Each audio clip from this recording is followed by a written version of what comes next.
Pinipigilan ako ng grabidad. Gusto kong iabot mo ang palad mo. Bakit hindi iwanan sa ganyan? Walang sasabihin. Kapag nakaharang ang lahat, parang hindi ka mapapalitan. At ako naman ang mananatili.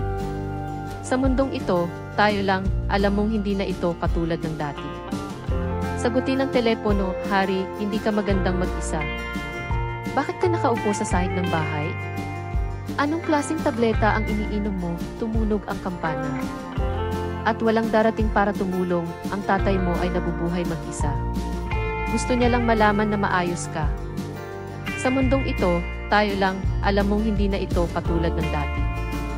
Umuwi ka na, umalis ka na, mabagal ang internet. Ayokong pag-usapan ang nangyari noon. Umalis sa Amerika, sumunod ang 2 bata. Ayokong pag-usapan kung sino ang unang gumawa nito.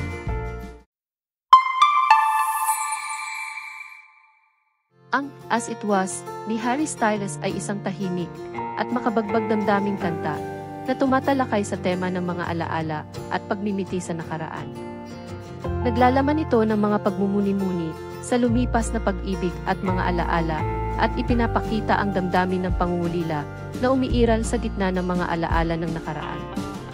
Ang maganda at malalim na boses ni Harry Styles at ang atmosfera ng kanta ay nagbubukas ng pintuan sa emosyonal na mga pagmumuni-muni para sa mga tagapakinig.